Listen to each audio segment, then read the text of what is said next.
We have a scary New York Knicks injury update, and this is a massive concern for the New York Knicks as one of their key players is dealing with a serious injury that is going to be dangerous throughout the rest of this playoff run, and multiple different Knicks are going to have to step up while Tom Thibodeau will consider looking deeper into the New York Knicks bench unit in order to make up for some potentially missed production, and we're going to break all this down. What's up, guys? Welcome back to Knicks Digest. It's Chris here, and we're going to jump right into things as always. And guys, I know I ask it every time, but we're on that grind trying to get to 15,000 subscribers before the playoffs end.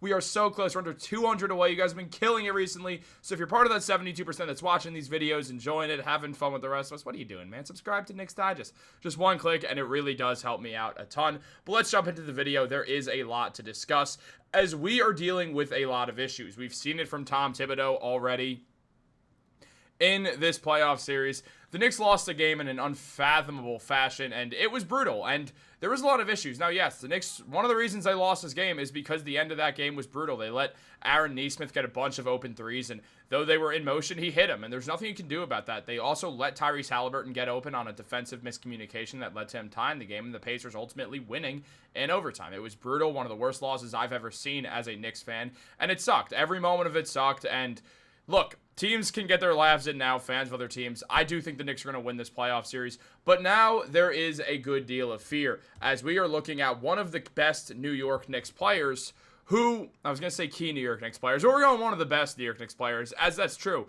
The consensus third best player on the team throughout the season, OG Anobi, is dealing with an injury, and yes, it is the same hamstring that he did hurt against the Indiana Pacers last year. Because, of course, that's how things go. But it was revealed by James L. Edwards from The Athletic that Anunoby has a tight knee or calf tightly wrapped around with ice while on the bench. He was subbed out in the second of the game, or he was the second sub of the game, subbed out earlier on than usual, and this is related to a hamstring injury, which is very unfortunate. His whole leg was wrapped from top to bottom. He's clearly dealing with some sort of hamstring injury that's expected to be a strain, as revealed by the New York Post. Now, we will get into that in 1 minute, but it is truly a suffering blow to this New York Knicks team. OG throughout the playoffs has averaged 16 points, 5 rebounds, and 2 steals a game, with also getting a block, shooting 40% from the field and 35% from three. His defense has been unmatched. He's been incredible on both sides of the ball for the New York Knicks, playing heavy minutes at 40 per game, but he's mainly stayed healthy up to this point, and he's been very good for the Knicks. He's been a key player for both series so far, playing excellent defense and helping the New York Knicks upset the Boston Celtics and beat a very hungry Detroit Pistons team. But the game's not over. The playoffs are not over. The Knicks still have 8 games to win in order to win this NBA Finals, and they just dropped a key one to the Pacers that they should have chalked up in the win column. The Knicks should have 7 games to go, not 8, but here we are, and they still do have 8, and they're going to have to come back and punch the Pacers in the mouth throughout all of Game 2 so they can hopefully get OG and Jalen Brunson and Karl-Anthony Towns and the rest of the team some rest, but especially OG, who's now dealing with an injury, and this is going to have an implication on things going forwards.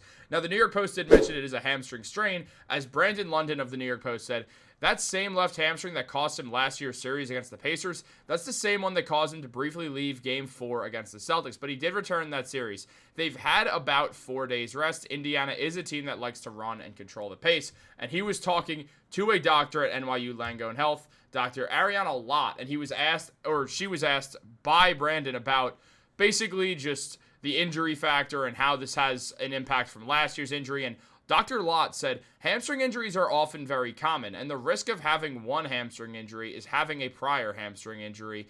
In a recent study of NBA athletes, about 82% of them have had a subsequent injury either later that season or the next season in the same hamstring. This is something they're definitely going to keep a close eye on, they meaning the New York Knicks, of course, because this is not what you wanted to hear at all. The Knicks could very likely spend some time with OG Anunoby, not sidelined, but dealing with this injury. He's not going to miss games because of this, which is a huge relief, but he's not going to have the same effectiveness. As we saw, one of the key plays of this game was that OG Anunoby went up for what was a breakaway layup, went up to dunk, switched it to a layup, and just completely smoked it. As Reggie Miller put it, he blew a tire, and that was the best way to even say it, because that's what happened. And there's a chance that OG went up to dunk, his hamstring tightened up, and he tried to take a layup and just missed. And if that's the case, that's a real issue.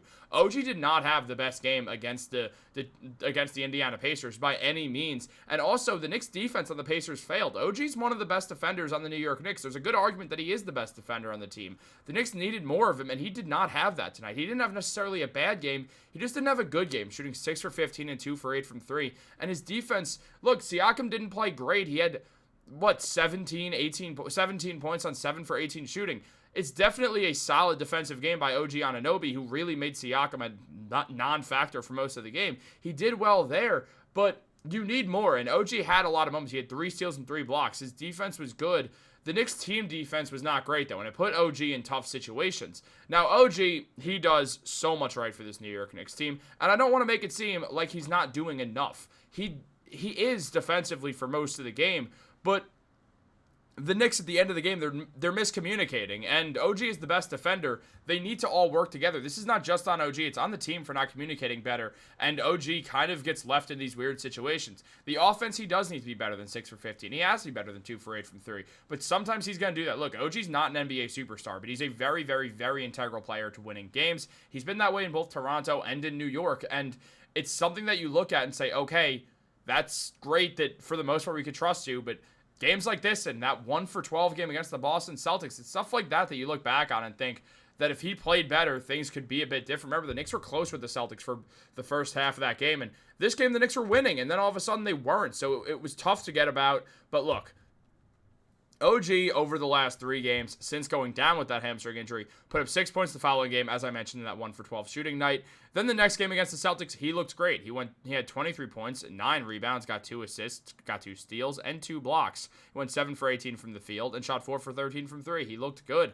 This game against the Pacers, he played 42 minutes, had 16 points, 3 rebounds, 2 assists, 3 steals, 3 blocks. The defense was there, but him going 6 for 15 from the field and 2 for 8 from 3 is an issue. And if he had made one of those threes, or if he had just made one of the 2 free throws that he missed, the Knicks would not be in this situation. He won 50% from the line. The prior 2 games, he didn't miss a free throw, or he missed 1, and he missed 2, and the Knicks lost because OG couldn't convert on a free throw that made the Pacers able to shoot a 3. Now, Tyrese tried to shoot a 3, and he actually made the shot, but it was a 2, and that led to the game continuing into overtime where the Knicks didn't have momentum, and they just looked defeated, and they got defeated because of it. So OG not being fully healthy is going to be a huge issue, and you need a guy like Deuce McBride who's putting up 6 points, a rebound, and an assist, while also shooting 38% from the field. You need him to shoot better from the field, but he's shooting well from 3 at 39% from 3, where most of his shots are taken anyway, so there's that to consider. He's also getting half a steal per game. He's playing 19 minutes. It'd be over 1 steal if he was playing 36 minutes a night, but it is what it is. No concern really there.